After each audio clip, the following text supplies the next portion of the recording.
आप देख रहे हैं ग्राउंड जीरो। YouTube पर केबीसी न्यूज देखने के लिए पहले सब्सक्राइब बटन दबाएं और फिर बेल आइकॉन दबाएं। Facebook पर केबीसी न्यूज को देखने के लिए हमारे Facebook पेज के लाइक बटन को दबाएं।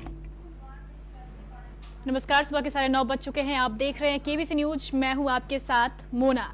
स्वागत है आपका हमारे कार्यक्रम ग्राउंड जीरो में। केंद्र सरकार, राज्य सरकार के निर्देश के बाद अब जिला प्रशासन सख्त हो चुकी है। मास्क नहीं पहनने वालों पर जुर्माना वसूला जा रहा है और किस प्रकार से जिला प्रशासन की सख्ती के बाद लोग नियमों का पालन कर रहे हैं, कितने सतर्क है, नहीं है, कहां पर मास्क पहना जा रहा है, कौन कौन से ऐसे लोग हैं जो लापरवाही बरत रहे हैं, इसी का जायजा लेने के लिए आज हमारी टीम शहर के विभिन्न क्षेत्रों में निकली है। आपको दिखाएंगे सीधी तस्वीरें, लेकिन पहले आपको बता देते हैं हम ताजा आंकड़े। अगर पूरी दुनिया में कोरोना संक्रमितों की बात करें तो 1,19,50,044 कोरोना संक्रमित हो चुके हैं। 5,46,622 लोगों की मौत पूरी दुनिया में कोरोना के कारण हो चुकी है। देश की बात कर लेते हैं, लगातार आंकड़े बढ़ रहे हैं। अब तक 7,43,481 लोग कोरोना पॉजिटिव हो चुके हैं। 20,653 की मौत हो चुकी है। 4,57,058 लोग ठीक हो चुके हैं।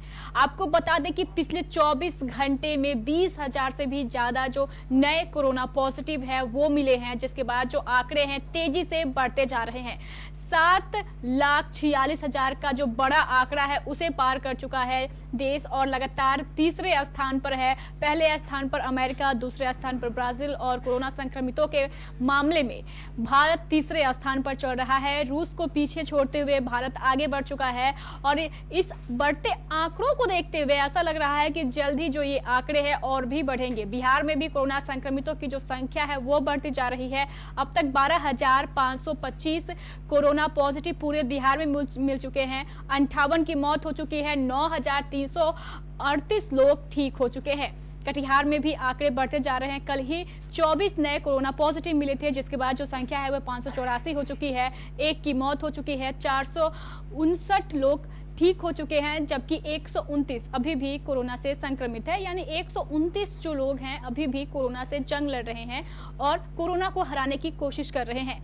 कोरोना को हराने की दिशा में केंद्र सरकार से लेकर राज्य सरकार द्वारा हर तरफ हर व्यक्ति को जागरूक करने के लिए अभियान चलाए जा रहे हैं। मास्क पहनने की जो अनिवार्यता है उसे बताई जा रही है, कहीं माइकिंग के द्वारा तो कहीं खुद जिलाधिकारी और पुलिस अधीक्षक निकलकर लोगों से अपील कर रहे हैं कि आप मास्क पहने। चाहे वो दुकानदार हो, आम नागरिक हो या फिर छोटे व्यवसाय करने वाले व्यक्ति, हर किसी से मास्क पहनने की अपील की जा रही है। अब ऐसा समय आ गया है जब मास्क नहीं पहनना एक अपराध माना जा रहा है और इस अपराध के लिए आप पर जुर्माना भी लगाया जा रहा है। एक मामूली शुल्क है 50 रुपए, लेकिन एक बहुत बड़ा जो उद्देश्य है उसके पीछे छुपा हुआ है। 50 रुपए जुर्माना वसूलना सिर्फ इसलिए जरूरी हो गया है कि लोग ये समझे कि मास्क पहनना कितना जरूरी है। सार्वजनिक स्थल पर मास्क नहीं पहनना सिर्फ आपके लिए नहीं, पूरे समाज के लिए एक अभिशाप बनता जा रहा है, क्योंकि कोरोना संक्रमितों की जो संख्या है वो बढ़ती जा रही है। अब जो भी व्यक्ति सार्वजनिक स्थल पर मास्क नहीं पहनेगा उसे अपराध माना जाएगा और उसके विरुद्ध कार्रवाई की जाएगी। 2 दिन पहले की बात है जब जिलाधिकारी कंवल तनूज और पुलिस अधीक्षक विकास कुमार ने इसी मास्क पहनने को लेकर जिले के क्षेत्रों का जायजा किया था और शहरी क्षेत्र में भ्रमण के दौरान कई दुकानदार थे, उनकी दुकानों को 3 दिन के लिए बंद भी कर दिया और जो लोग मास्क पहने हुए नजर नहीं आए उनसे जुर्माना वसूला गया। जिला प्रशासन पूरी तरह सतर्क है नियमों के पालन के प्रति, कोरोना को कम करने के प्रति। अगर सही मायनों में लोग नियमों का पालन करेंगे तो कोरोना जल्द हमारे जिले, हमारे राज्य और हमारे देश से बाहर जाएगा। अगर सभी लोग मास्क का प्रयोग करें तो कोरोना के चैन को तोड़ने में आसानी होगी और कम से कम एक दूसरे के बीच में जो सामान्य दूरी है उसका भी निर्वहन करना है। लेकिन जिला प्रशासन के सख्त निर्देशों के बाद कितने लोग जो है सतर्क हुए हैं, कितने लोग जो है मास्क का प्रयोग कर रहे हैं, इसी का जायजा लेने के लिए हमारी टीम निकल चुकी है जिले के विभिन्न क्षेत्रों में और शहरी क्षेत्र का हाल हम सबसे पहले आप तक पहुंचा रहे हैं। और सबसे पहले हम आपको शहीद चौक लिए चलते सकते हैं शहीद चौक हृदय स्थली है और वहां पर किस प्रकार से पुलिस प्रशासन की मुस्तैदी रहती है 24 घंटे, और जो टाउन थाना वो भी शहीद चौक पे अवस्थित है। इसके हिसाब से देखा जाए तो नियमों का सख्ती से पालन शहीद चौक पर होना चाहिए, लेकिन अभी भी जो कुछ लोग हैं, गिने चुने लोग हैं, जो जिला प्रशासन की अपील को अनदेखा कर रहे हैं और नहीं मान रहे हैं उनकी बातों को। हम आपको सीधे शहीद चौक की तस्वीरें दिखा रहे हैं। आप देख सकते हैं जो लगातार माइकिंग है उसके द्वारा लोगों को जागरूक किया जा रहा है। पुलिस प्रशासन भी मौजूद रहती है। जिस प्रकार से पहले वाहन चेकिंग अभियान चलाया जाता था, अब मास्क चेकिंग अभियान चलाया जा रहा है और मास्क नहीं पहनने वाले व्यक्तियों पर जुर्माना भी लगाया जा रहा है। और ऐसे व्यक्ति जो 3 बार लगातार बिना मास्क पहने पकड़े जा रहे हैं, उन पे और भी अधिक जो कार्रवाई है वो करने की बात जिला प्रशासन द्वारा की जा रही है। चलिए हम आपको दिखाते हैं कुछ टोटो जो चालक है वो किस तरीके से नियमों की धज्जियां उड़ा रहे हैं। और ऐसे समय में जब कोरोना हमारे जिले में लगातार बढ़ता जा रहा है और मास्क पहनने की जो अनिवार्यता है उसे लागू कर दी गई है, लेकिन लोगों को ढोने वाले जो टोटो चालक है वही नियमों का उल्लंघन कर रहे हैं। चलिए दिखाते हैं हम आपको। पहले कटिहार जिले में जिला प्रशासन ने अब मुहिम छेड़ दी है। जिला प्रशासन लगातार उन बिना मास्क पहनने वाले युवकों को तलाश कर रही है, साथ ही फाइन भी कर रही है। ऐसे में अब कटिहार जिले के जो आम जन है बड़ी तादाद में मास्क पहनकर ही सड़क पर निकल रहे हैं।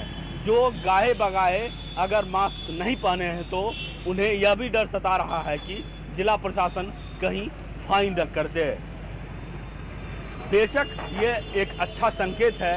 उम्मीद करेंगे कि सभी लोग मास्क पहनकर घर से बाहर निकले ताकि इस महामारी से, इस संक्रमण से बचा जा सके और दूसरों को भी बचाया जा सके। हाँ, क्या बीमारी है मालूम है? कौन बीमारी? कोरोना। क्या करना है? टोटो चला रहे हैं। टोटो चला रहे हैं। कोरोना में करना क्या है? अपना सेफ्टी, कैसे? मास्क लगा के। हम लगाए? अपना गमछा लगाए ना। गमछा आप लगाते हैं जी। बिना लगाए नहीं चढ़ाना है, मालूम है ना? नहीं तो जिला प्रशासन उठा के लेके ले जाएंगे। एक बीमारी है जी। कौन बीमारी? कोरोना का। क्या करना है उसमें? परहेज करना है। कैसे? मास्क लगाया है। लगाए हैं? है मास्क है लेकिन अभी रख दिए सब। है? लगाए सर। क्या है? फाइन नहीं कर रही है सर आप तो प्रशासन? है साथ में है। लगाते रहिए। बहुत बहुत शुक्रिया करण जानकारी देने के लिए। तो देखा आपने शहीद चौक से हमारे संवाददाता करण कुमार हमारे साथ जुड़े हुए थे, जो दिखा रहे थे कि जो टोटो चालक है वो लापरवाही बरत रहे हैं। जिला प्रशासन के सख्त निर्देशों के बाद भी जो टोटो चालक है मास्क का प्रयोग नहीं करते हैं। हालांकि हमारे कैमरे को देखने के बाद जो टोटो चालक थे उन्होंने अपने चेहरे पर मास्क अवश्य लगा लिया, और यही होना ही चाहिए कि लगातार अपने चेहरे पर आप मास्क लगा के घर से निकले, मास्क पहने और चलें अपने काम पर। इसमें कोई हर्ज नहीं है कि अब अनलॉक हो चुका है तो अपना काम अवश्य करना है, लेकिन अपने आप को सुरक्षित रखते हुए, समाज को सुरक्षित रखते हुए ही इसे काम को अंजाम देना है। तो मास्क पहने और निश्चित जो दूरी है एक दूसरे के बीच में आप जो सुनिश्चित करें ताकि कोरोना के चैन को तोड़ा जा सके। ये हालात और भी जिले में जगह जगह बने हुए हैं जब जिला प्रशासन के निर्देश के बाद भी लोग लापरवाही बरत रहे हैं। हवाई अड्डा के लिए चलते हैं हम आपको और दिखाते हैं वहां के हालात कैसे हैं।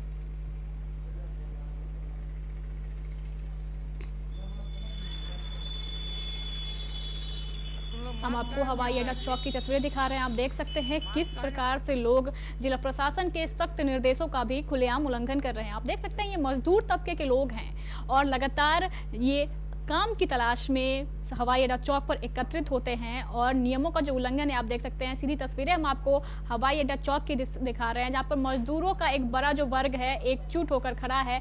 ना तो सोशल डिस्टेंसिंग के नियम का पालन है और ना ही किसी के चेहरे पर मास्क का उपयोग दिखाई दे रहा है। ऐसे समय में जब जिले में कोरोना संक्रमितों की संख्या बढ़ रही हो और ऐसी तस्वीरें सामने आती हैं, ये चौंकाने वाली तस्वीरें हैं और आप देख सकते हैं। सीधी तस्वीरें हम आपको हवाई अड्डा चौक की दिखा रहे हैं। चलिए हम आपको हवाई अड्डा चौक के बाद मिर्चाई बाड़ी लिए चलते हैं और वहां से भी ऐसी ही तस्वीरें आ रही है। मिर्चाई बाड़ी चौक पर भी मजदूरों का जो एक बड़ा वर्ग है बिना मास्क लगाए अपने काम की तलाश में खड़ा है और ना तो सोशल डिस्टेंसिंग के नियम का पालन है। आप देख सकते हैं मजदूर तबके के जो लोग हैं लापरवाही ज्यादा बरत रहे हैं। ऐसा होना बहुत दुख की बात है क्योंकि लगातार जिला प्रशासन मुस्तैद है। पूरा पुलिस प्रशासन लोगों से अपील कर रहा है कि कम से कम आप काम पर निकले लेकिन अपने चेहरे पर मास्क लगाए। काम करना बेहद जरूरी है क्योंकि अर्थव्यवस्था को संभालना है तो काम की गति को बढ़ाना जरूरी है, लेकिन इसके साथ ही अपने आप को सुरक्षित रखना भी बेहद जरूरी है। हम आपको मिर्चाई बाड़ी की तस्वीरें दिखा रहे हैं जहां पर आप देख सकते हैं मजदूरों का एक बड़ा वर्ग है और मजदूर तबके के जो लोग हैं मास्क का प्रयोग नहीं कर रहे हैं। हमारे साथ सीधे जुड़ चुके हैं हमारे संवाददाता विनय झा। जी मोना, हमने अभी आज सुबह विभिन्न चौक चौराहों का दौरा किया और इस दौरे के क्रम में हवाई अड्डा चौक और मिर्चाई बाड़ी चौक की स्थिति अभी लगभग एक जैसी ही है। आए दिन वहाँ बड़ी संख्या में जो दैनिक रोजगारी करते हैं वैसे मजदूर प्रत्येक दिन सुबह सुबह उन चौक चौराहों पर खड़े होते हैं और इन मजदूरों के बीच ना तो सोशल डिस्टेंसिंग होती है ना तो इनके चेहरे पर मास्क। ऐसे में क्योंकि हमारे ज़िले में लगातार कोरोना संक्रमितों की संख्या बढ़ती जा रही है, सरकार ने कोरोना अधिनियम 2020 लागू कर दिया है और सभी लोगों को सार्वजनिक स्थानों पर बिना मास्क के नहीं निकलना है। ऐसे में जो लोग लगातार सोशल डिस्टेंसिंग और कोरोना के बचाव को लेकर जितने भी सुरक्षा उपकरण बताए गए हैं उनकी जो अवहेलना करते हैं उन पर सरकार सख्त कार्रवाई करे या जिला प्रशासन उन पर पैनी नज़र बनाकर उन्हें उन पर कार्रवाई करे और उन्हें जागरूक करे ताकि वो अपने चेहरे पर मास्क लगा कर निकलें ताकि कोरोना के संक्रमण से वो बच सकें। पिछले लंबे समय से केबीसी लगातार इन चौक चौराहों का मुआयना कर रही है जहां बड़ी संख्या में मजदूर इकट्ठा होते हैं, लेकिन अब तक प्रशासन की ओर से इन चौक चौराहों पर प्रशासनिक अधिकारी की मुकम्मल व्यवस्था नहीं की गई है, जिसके कारण जो मजदूर हैं वो खुलेआम जो सरकारी नियम है और कोरोना से बचाव के जो मापक हैं उनकी धज्जियाँ उड़ाते नजर आ रहे हैं। ज़रूरत है प्रशासन इस ओर ध्यान दे ताकि सोशल डिस्टेंस और मास्क लगाने को लेकर लोग जागरूक हो सकें। जी मोन, बहुत बहुत शुक्रिया विनय जानकारी देने के लिए। तो देखा आपने क्षेत्रों का जायजा लेने के बाद जो कंक्लूजन है वो यही है कि जो मजदूर और दैनिक मजदूरी करने वाले जो लोग हैं नियमों का उल्लंघन कर रहे हैं। जिला अधिकारी कंवल तनूज और पुलिस अधीक्षक विकास कुमार द्वारा लगातार लोगों से अपील की जा रही है और छापेमारी कर लोगों को आगाह भी किया जा रहा है कि अगर आप मास्क नहीं पहनेंगे, निश्चित दूरी का पालन नहीं करेंगे तो बड़ी कार्रवाई होगी। 3 दिनों के लिए दुकानों को बंद करने के भी निर्देश दिए गए हैं। तो इस हिसाब से देखा जाए तो ये नियम कितना महत्वपूर्ण है वो आप भी समझ सकते हैं और ऐसे समय में आप अपने चेहरे पर मास्क नहीं लगाएं तो जिला प्रशासन द्वारा किए जा रहे जो सारे कार्य है वो विफल होते नजर आते हैं। इसलिए सभी जिलेवासियों से ये आग्रह है कि केबीसी न्यूज़ की पूरी टीम आपसे अपील करती है कि अपने चेहरे पर मास्क लगाएं तभी अपने घर से बाहर निकलें, नहीं तो हो सकता है कि कोरोना और ज़्यादा प्रभावशाली हो। हम आपको अब गौशाला की तस्वीरें दिखा रहे हैं। आप देख सकते हैं गौशाला चौक की ये तस्वीरें हैं। यहाँ पर सब्जी विक्रेता किस प्रकार से लापरवाही बरत रहे हैं वो हम आपको दिखा रहे हैं। ना तो चेहरे पर मास्क है और ना ही सोशल डिस्टेंसिंग के नियम का पालन। ये वही सब्जी विक्रेता है जिनसे हम लगातार सब्जी खरीदते हैं और अपने घर में ले जाते हैं। अगर इनमें से कोई भी कोरोना संक्रमित हो गया तो आप समझ सकते हैं कि जो ये खतरा है वो कितना बढ़ जाएगा। लेकिन लापरवाही बरतना कहाँ तक सही है सबके लिए वो आप भी सोच सकते हैं।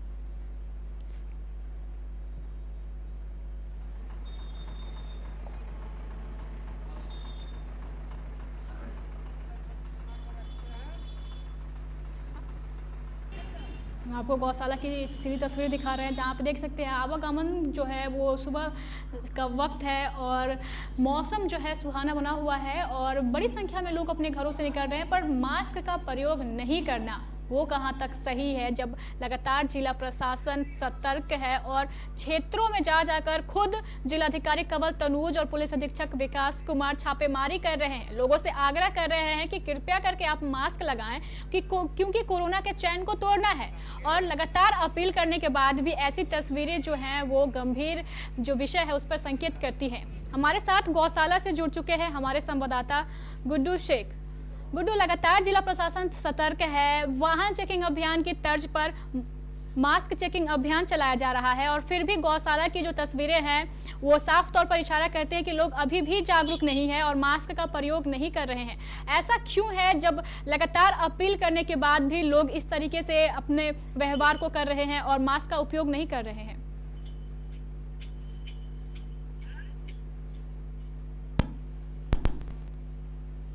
गुड्डू, अब तक हमारी आवाज पहुंच पा रही है? हाँ जी, मोना आ रही है। गुड्डू, लगातार जिला प्रशासन सक्रिय है और लोगों से अपील कर रहा है कि वो अपने चेहरे पर मास्क लगाए तभी अपने काम पर निकले, लेकिन गौशाला की तस्वीरें देख रहे हैं हम, सुबह की तस्वीरें हैं कि जो सब्जी विक्रेता है मास्क का उपयोग नहीं कर रहे हैं। ऐसा क्यों है कि जिला प्रशासन के द्वारा लगातार माइकिंग के माध्यम से भी लोगों को जागरूक किया जा रहा है, फिर भी मास्क नहीं लगाया जा रहा है? जी बिल्कुल, आप देख सकते हैं यहाँ पे जितने भी सब्जी विक्रेता हैं, एक दो को छोड़ दें, उसके अलावा जितने भी लोग हैं उन्होंने मास्क नहीं लगाया है। उनको अभी भी कोरोना का डर इनके मन में नहीं है। इसके अलावा भी जो सड़कों पर आप देख रहे हैं लोग आ रहे हैं या जा रहे हैं, इनमें भी लगभग 70% लोग ऐसे हैं जिन्होंने मास्क नहीं लगाया। ये एक चिंता का विषय है। जिला प्रशासन लगातार हर संभव प्रयास करती है कि लोग मास्क लगाएं और सोशल डिस्टेंस का पालन करें, लेकिन जिला प्रशासन ने परसों भी रात में जिला प्रशासन के द्वारा जिलाधिकारी स्वयं कई बाजार में घूम घूम कर लोगों को मास्क के प्रति जागरूक किए। कई लोगों पर जुर्माना भी लगाया गया और जो दुकानदार जो मास्क नहीं पहनकर अपनी दुकानदारी कर रहे थे उनको 3 दिन के लिए दुकान बंद रखने का भी आदेश दिया गया है। जिला प्रशासन अपने तरफ से सब जितना भी प्रयास हो सकता है वो कर रही है, लेकिन आम लोगों को ये समझना होगा कि अब हम लोगों को मास्क लगाना चाहिए, जो ये लोगों में भारी कमी देखने को मिलती है। गुरु, बात करें कि अब पहले वाहन चेकिंग अभियान चलाया जाता था, अब मास्क चेकिंग जो अभियान है वो चल रहा है। ग्रामीण क्षेत्रों से भी ऐसी तस्वीरें आ रही हैं कि जहां पर मास्क जो लोग नहीं पहन रहे हैं उनसे 50 रुपए का जुर्माना वसूला जा रहा है और शहरी क्षेत्र में भी ऐसे ही जो नियम है वो अपनाए गए हैं। अगर गौशाला की बात करें तो क्या ऐसा जो अभियान है वो वहां भी चल रहा है ताकि लोग जो है थोड़े से डरे? लोग डरेंगे तभी मास्क को पहनेंगे। जिला प्रशासन का डर लोगों के अंदर होना बेहद जरूरी है। तो क्या ऐसे कोई कदम है जो उठाए जा रहे हैं जिसे देखते हुए जो जिलेवासी हैं थोड़े सतर्क हो जाएं, मास्क का प्रयोग करें? बिल्कुल, यहाँ गौशाला के इलाका होना, यहाँ पर प्रशासन की ऐसी कोई अभी तक कार्रवाई नहीं हुई है। अगर ऐसी कार्रवाई होती तो लोगों के अंदर एक डर जरूर होता और वो मास्क लेकर आते और पहनते भी, लेकिन यहाँ पर जो जिला प्रशासन का डर है वो बिल्कुल दिखाई नहीं पड़ रहा है। जिला प्रशासन को चाहिए कि एक पेट्रोलिंग, एक गश्ती टाइप से बीच बीच जो स्टॉप रहा हो, जहाँ भी जो भी दुकान हो या सब्जी विक्रेता हो, उनको देख तब लोगों के अंदर एक डर भी पैदा होगा और लोग जागरूक भी होंगे इससे होना। गुरु, 2 दिन पूर्व ही जिलाधिकारी और पुलिस अधीक्षक स्वयं निकले थे बाजार में और जायजा लिया था। 3 दुकानों को बंद करने के निर्देश भी दिए गए थे और 50 रुपए का जुर्माना लगाया गया था। उसके बाद ऐसे जो नज़ारे हैं वो देखने को मिल रहे हैं कि 80% लोग जो हैं अब मास्क का उपयोग करने लगे हैं, लेकिन 20% लोग, उन्हीं लोगों में ये लोग शामिल है जो गौशाला में है और जो मजदूर, जो दैनिक मजदूरी करते हैं वो मजदूर लोग शामिल हैं। वो लोग अभी भी मास्क का उपयोग नहीं करते हैं। तो इन लोगों के विरुद्ध अगर कार्रवाई की जाए तो इस विषय पर जिला प्रशासन क्या सोच रहा है? ऐसे लोग जो अभी भी मास्क का उपयोग नहीं कर रहे हैं उनके विरुद्ध कैसी कार्रवाई की जाएगी? बिल्कुल, मतलब शहर का जो इलाका है वहाँ पे सही है कि 80% लोग मास्क का प्रयोग करते हैं, 20% लोग ही नहीं करते हैं। लेकिन शहर के अलावा थोड़ा सा दूर, जैसे अब गौशाला, हवाईअड्डा या शरीफगंज, ये सब जो भी इलाका अगर इधर की आप बात करें, यहाँ लगभग 50% ऐसे लोग हैं जो मास्क का प्रयोग नहीं करते हैं। और जिला प्रशासन का जो भी टीम होता है या गश्ती दल होता है वो शहरी इलाके में ही ज्यादातर घूमते हैं और देखते हैं, क्योंकि शहर में भीड़ ज्यादा होती है और शहर को सुरक्षित रखना भी जिला प्रशासन की जिम्मेदारी है। लेकिन जो शहर से दूर है उनको भी जिला प्रशासन को देखना चाहिए। जो सड़क पर लोग चल रहे हैं उनको रोकना चाहिए कि आपने मास्क क्यों नहीं लगाया, उससे जुर्माना वसूलना चाहिए। तब उनको एक डर पैदा होगा, तभी वो मास्क का प्रयोग करेंगे। बहुत बहुत शुक्रिया गुड्डू जानकारी देने के लिए। तो गौशाला की तस्वीरें दिखा रहे थे हम आपको, जहां पर लोग अभी भी मास्क का उपयोग नहीं कर रहे हैं। जिला प्रशासन को चाहिए कि इस ओर कोई ध्यान दे और कोई सख्त कदम उठाए ताकि लोग जो हैं वो मास्क का प्रयोग करें। और आज सुबह सवेरे जब हमारे संवाददाता विनीत झा सड़कों पर निकले थे मास्क का जायजा लेने के लिए, कैसे थे हालात तो उसका जायजा लेने के लिए, तभी एक सड़क जो दुर्घटना थी वो हुई थी गौशाला में, जहाँ पर कटिहार मनिहारी मुख्य मार्ग गौशाला पर जब एक गिट्टी से लदी ओवरलोडेड ट्रक जो थी वो पलट गई और जिसके बाद जो बड़ी संख्या में लोग थे वो जमा हो गए। हम आपको सीधी तस्वीरें गौशाला से दिखा रहे हैं जहां पर ये सड़क दुर्घटना घटी है। किस प्रकार अनियंत्रित हुई ट्रक पलटी, और इसमें एक बात गौर करने वाली है कि कोई हाथाहाथ नहीं हुआ है। ट्रक पलटी की तस्वीरें हम आपको दिखा रहे हैं, आप देख सकते हैं गौशाला चौक की तस्वीरें हैं। और इस ट्रक ने 2 बिजली के जो खंभे हैं उसे भी क्षतिग्रस्त कर दिया है, जिसके कारण जो विद्युत आपूर्ति है क्षेत्र में वो बाधित हो चुकी है। सीधी तस्वीरें हम आपको गौशाला से दिखा रहे हैं जहां पर कटिहार मनिहारी मुख्य मार्ग से जो है उस पर ये दुर्घटना घटी है। आप देख सकते हैं बड़ी संख्या में लोग हैं, पुलिस भी मौजूद है। ट्रक को हटाने का जो कार्य है वो किया जा रहा है। और जब से अनलॉक शुरू हुआ है सड़क दुर्घटनाएं जो है वो बढ़ती जा रही है। आए दिन किसी ना किसी क्षेत्र से ऐसी जो खबरें हैं वो सामने आती रहती है कि या तो सड़क दुर्घटना में किसी की मौत हो जाती है या तो ऐसी घटनाएं घटती है। आप देख सकते हैं सड़क के बीच में गड्ढा होने के कारण ही ये ट्रक जो है अनियंत्रित होकर पलटी है, ऐसा प्रत्यक्षदर्शियों का कहना है। हमारे साथ गौशाला से जुड़ चुके हैं हमारे संवाददाता विनीत झा। आज कल लगातार सड़क हादसे बढ़ते ही जा रहे हैं। उसी का एक जीता जागता उदाहरण गौशाला में देखने को मिल रहा है, जहां ट्रक पर गिट्टी लदा हुआ था और न जाने कैसे ये अपना बैलेंस खोया और आप देख सकते हैं ये ट्रक पलटी खा चुकी है, जिसके वजह से यहाँ जो विद्युत सेवा है वो भी बाधित हुई है। 2 पोल टूट चुके हैं और फिलहाल पुलिस प्रशासन के लोग लगे हुए हैं कि कैसे भी कर इस सड़क को खाली कराया जाए ताकि जो मार्ग अवरुद्ध हो रहा है उससे कंप्लीट किया जा सके। ये 12 बजे रात में ये हुआ था हादसा। क्या पता चला आपको? सुबह देखे तो क्या देखे? सुबह में आए तो देखे यही कि पुल टूटा हुआ था और लाइन गिरा हुआ था, लाइन काटा हुआ था, लाइन काट दिया। तो हम लोग का लाइन रात भर बंद रहा और उस साइड लाइन रहा, उधर यहाँ का बंद हो गया। क्या लगता है कैसे गिरा होगा ये ट्रक? ये वहाँ पे एक गड्ढा है, वो गड्ढा में उसका स्टीयरिंग फेल हुआ, वहाँ से वो अनबैलेंस होते होते यहाँ लाके वो ठोक दिया। ओवरलोडेड था इसलिए क्या? हाँ ओवरलोड था इस कारण, और गिट्टी था इसमें पहले से, इसी कारण हुआ। आपने देखा कि ये जो ट्रक अनबैलेंस होकर गिरी है और स्थानीय लोगों का कहना है तो हो सकता है गाड़ी ओवरलोडेड थी। यही कारण है कि गाड़ी ने अपना संतुलन खो दिया और गाड़ी यहाँ एक्सीडेंट कर गई। सबसे बड़ी बात है कि इस घटना में कोई हताहत नहीं हुआ है, लेकिन फिलहाल पुलिस द्वारा जांच किया जा रहा है ताकि जो लोगों को दिक्कतें हो रही है उसे जल्द से जल्द दूर की जा सके। बहुत बहुत शुक्रिया विनय जानकारी देने के लिए। तो अनियंत्रित ट्रक को हटाने का कार्य किया जा रहा है ताकि जो आवागमन है उसे पुनः बहाल किया जा सके। और हम आपको बता दें कि जिले में बाढ़ की जो समस्या है वो भी धीरे धीरे बढ़ती जा रही है। कदवा लिए चलते हैं हम आपको, दिखाते हैं बाढ़ के हालात कैसे हैं वहाँ पे।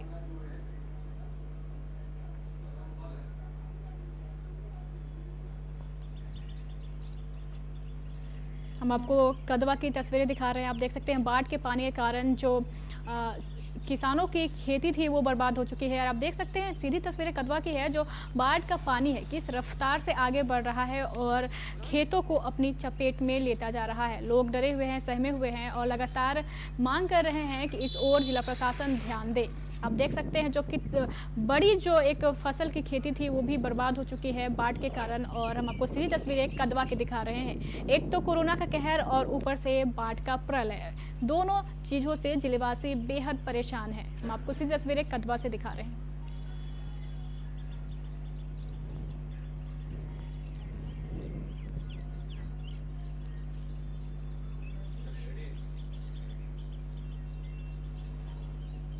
हमारे साथ फोन लाइन पर मौजूद है कदवा से हमारे संवाददाता राजीव रंजन। राजीव, इस वक्त आप कहां मौजूद हैं? जिस वक्त हम मौजूद हैं कदवा प्रखंड मुख्यालय के सामने। बीते 2 दिनों से कदवा में बाढ़ की स्थिति काफी भयावह होती जा रही है। बाढ़ का पानी लगातार बढ़ता हुआ जा रहा है। जो सिवगंज का डायवर्सन थोड़ा बहुत दिखने लगा था, बाढ़ का जो पानी पीछे 6 दिन में जो घटा था, डायवर्सन दिखने लगा था, लेकिन अब फिर बाढ़ का पानी बढ़ना शुरू हो चुका है, जिससे कि फिर रास्ता पूरी तरह जाम हो चुकी है। राजीव, अगर बात करें उन बाढ़ग्रस्त पंचायतों की जहां पर सबसे ज्यादा बाढ़ का कहर देखा जा रहा है, तो हम चाहेंगे कि आप बताएं एक बार हमारे दर्शकों को कि कौन ऐसे जो पंचायत है अभी सबसे ज्यादा ग्रसित है बाढ़ की समस्या से। लगभग आज 1 दर्जन से कई अधिक गांव बाढ़ से पीड़ित है, जैसे कि भर्री, असियानी, चौनी, जाजा, कई ऐसे पंचायत हैं जो बाढ़ से काफी ग्रसित हैं। लोग अपने घरों से बाहर नहीं निकल पा रहे हैं। प्रशासन ने जो नाव की व्यवस्था करवाई है, नाव के चालक द्वारा उनसे पैसे लिया जा रहे हैं, जिससे कि लोग घरों से भी बाहर नहीं निकल पा रहे हैं। जी, अगर बात करें राजीव बाढ़ जिला प्रशासन की तैयारियों की, तो लगातार तैयारियों का जो हवाला है वो दिया जा रहा था और आप बोल रहे हैं कि नाव की व्यवस्था की गई है, लेकिन नाव चालकों से पैसे वसूले जा रहे हैं। तो इस ओर अगर जिला प्रशासन की बात करें तो क्या कदम उठाया जा रहा है, क्योंकि ये सब नाव निःशुल्क थी और बाढ़ग्रस्त क्षेत्रों में जो लोग फंसे हुए हैं उनकी सहायता के लिए थी। जहां तक डीएम माने तो डीएम ने पूरी तरह से अपनी बताई है कि सभी को निःशुल्क पार करवाना है, लेकिन वहीं यहाँ के जो प्रशासन है इन्होंने अभी तक ध्यान कुछ नहीं दिया है। जो भी नाविक है उसी पे सब कुछ छोड़ दिया है। नाविक द्वारा मनमानी तरह से लोगों से पैसे वसूले जा रहे हैं, जिससे कि लोग काफी परेशान हो। बाइक पार करवाने के लिए 20 रुपए लिया जा रहा है, लोग यदि पार होते हैं नाव से तो 5 रुपए लिया जा रहा है। तो कुछ भी निःशुल्क का कोई फायदा नहीं हो पा रहा है। जी, बहुत बहुत शुक्रिया राजीव जानकारी देने के लिए। तो अब नाव चालकों ने भी अपनी मनमानी तेज कर दी है और जो पीड़ित लोग हैं उनसे भी पैसे वसूले जा रहे हैं और ऐसा होना नहीं चाहिए था। इस ओर हम चाहेंगे कि जिला प्रशासन ध्यान दे और ऐसे नाव चालकों के विरुद्ध कोई कार्रवाई की जाए। हम आपको अब बरारी लिए चलते हैं और वहां पर बाढ़ की स्थिति कैसी है वो दिखाते हैं। हम आपको सीधी तस्वीरें बरारी से दिखा रहे हैं। आप देख सकते हैं लगातार नदियों के जलस्तर में जो वृद्धि है वो हो रही है। कुछ दिन की कमी के बाद अब एक बार फिर से जो नदियां हैं वो उफान मारने लगी है। हम आपको बरारी की तस्वीरें दिखा रहे हैं। आप देख सकते हैं किस हद तक नदियों के जलस्तर में जो वृद्धि है वो हो रही है। लगातार हमारे सभी संवाददाता जिले की स्थिति का पर अपनी नजर बनाए हुए हैं और हम आपको बरारी से तस्वीर दिखा रहे हैं। इस विषय पर बरारी विधायक नीरज यादव का क्या कहना है वो हम पहले आपको सुना देते हैं। जिला प्रशासन को चाहिए कि बाढ़ से प्रभावित परिवारों की सूची तुरंत तैयार करे और उसमें खास करके बाढ़ में पशुओं को बहुत दिक्कत होता है। अभी से चारा का इंतजाम प्रखंड वाइज स्टोरेज करना चाहिए और आपदा के समय जो सामूहिक किचन चलाने की परंपरा है, अब तो कोरोना है, वो सामूहिक किचन चल नहीं सकता है, तो अभी से उसका अकाउंट कलेक्ट करना चाहिए। पीड़ित परिवारों का एकदम मेंटली तैयार रहे जिला प्रशासन और हमको लगता है कि उससे बेहतर कुछ नहीं होगा। उसके खाते में, बाढ़ पीड़ितों के खाते में, जिला प्रशासन हो, राज्य सरकार हो, उसके खातों में सीधा पैसा ट्रांसफ़र करे और लोग अपने और पशु का चारा का इंतजाम, 2 चीज़ जिला प्रशासन को करना चाहिए। मेरी समझ से जिला प्रशासन को चाहिए। तो देखा अपने बरारी विधायक नीरज यादव जिला प्रशासन से मांग कर रहे हैं कि जल्द से जल्द जो बाढ़ पीड़ित लोग हैं उनके खातों में जो राहत का पैसा है उसे डालना चाहिए, क्योंकि अब कोरोना के कारण सामूहिक किचन जो है उसे नहीं चलाया जा सकता है और बाढ़ पीड़ितों को बहुत समस्याओं का सामना करना पड़ रहा है। तो बरारी से हमारे साथ जुड़ चुके हैं हमारे संवाददाता अजय, जिस प्रकार से नदियों का जलस्तर बढ़ रहा है, अगर देखा जाए तो कब तक संभावना है कि अब ये जलस्तर आगे बढ़ेगा और क्षेत्रों को अपनी चपेट में लेगा? जी, जिस तरह से गंगा नदी का जो जलस्तर जो है वृद्धि हो रहा है, उस हिसाब से अगर देखा जाए तो महज 10 से 15 दिन में मतलब जो शंकर बांध है उसमें जो है पानी सटने की संभावना है। वही जब इसके बारे में बरारी विधायक नीरज यादव से मिलने के बाद उनका ये कहना हुआ कि इस बार तो एक तरफ जो है कोरोना का मार लोग झेल रहे हैं, वहीं आने वाले टाइम में जो भी बाढ़ से ग्रसित लोग होंगे उनको दोनों तरफ से सामना करना होगा और ये दिख भी रहा है। अब जैसे पिछले साल किचन का व्यवस्था किया गया था, लेकिन इस बार जो है स्थिति इतना मतलब खराब होगा कि लोगों को जो बाढ़ पीड़ित लोग होंगे उन तक सहायता कैसे पहुंचाया जा सके। जी मोना। अजय, ऐसी तस्वीरें आपने भेजी हमें कि बोरा पाइलिंग का जो कार्य है वो किया जा रहा है ताकि कटाव रोधी कार्य है ये, और कटाव ना हो इसलिए बोरा पाइलिंग का कार्य किया जा रहा है। लेकिन जिस तरीके से नदियां उफान पर है, क्या ऐसी संभावना नहीं है कि बोरा पाइलिंग से कोई कार्य नहीं बनने वाला है? नदियां तोड़ते हुए बोरा पाइलिंग को आगे बढ़ेंगी? जी, इसमें जो है एक जियो बैग आता है, वो लगभग 100 से 150 रुपया के आसपास का उसका एक बैग का लागत होता है। लेकिन फ्लड कंट्रोल के द्वारा अब या तो जिला प्रशासन के द्वारा या फिर फ्लड कंट्रोल के द्वारा वो जो पुराना सीमेंट का जो बोरी आता है उसमें मिट्टी भर के चौका जा रहा है, ताकि जिस समय कहीं पर बाढ़ का खतरा हो, जैसे बांध टूटने के कगार पर हो, तो उसको वहां पे चौका जाए। लेकिन ये अभी से जो सीमेंट के बोरी में जो मिट्टी भरा जा रहा है वो बिल्कुल कमजोर है, मिट्टी भरते भरते वो जो है फट रहा है। तो सरकार का तो पैसा ऐसे दुरुपयोग होता है। इसमें जिला प्रशासन को चाहिए कि इस पे जांच करवाए और ऐसे सड़े हुए बोरी में मिट्टी नहीं भरवाए। जी, बहुत बहुत शुक्रिया अजय जानकारी देने के लिए। तो बोरा पाइलिंग का जो कार्य किया जाना है वो मजबूत नहीं है, सब साफ साफ हमारे संवाददाता का कहना है। और इसके हिसाब से देखा जाए तो जब जलस्तर बढ़ेगा तो नदियां उसे तोड़ते हुए आगे बढ़ेंगी, इसलिए जिला प्रशासन को चाहिए कि कोई ठोस कदम उठाए और बोरा पाइलिंग से काम नहीं चलेगा, कोई अन्य कटाव रोधी जो कार्य है वो किया जाए। तो लगातार सारी स्थिति पे हमारी नजर बनी हुई है, किस प्रकार से लोग बरारी में स्थानीय निवासियों का क्या कहना है इस विषय पर, वो भी हम आपको एक बार सुना देते हैं। इसका काम होगा कटाव पीड़ित में, जहाँ भी कटाव लगेगा उसमें इसको दिया जाएगा। हर जगह 2 नंबर से लेके 10 नंबर तक हर जगह काम चल रहा है। मिट्टी भर के जियो बैग रखा गया। तो स्थानीय जो निवासी है वो भी इस कार्य से खुश नजर नहीं आ रहे हैं, क्योंकि लगातार हर वर्ष बिहार बाढ़ की त्रासदी झेलता है और जिले में बाढ़ आती है। इसे देखते हुए कोई सख्त कदम उठाने की जरूरत है। तो लगातार सारी स्थिति पर हमारी नजर बनी हुई है। लोग मास्क का प्रयोग नहीं कर रहे हैं या कर रहे हैं, सारी स्थिति हम आप तक पहुंचाने के लिए तैयार हैं और लगातार इसी प्रकार हम आपको अवगत कराते रहेंगे जिले की ताजा स्थिति से। लेकिन अब के लिए मुझे दीजिए इजाजत, नमस्कार।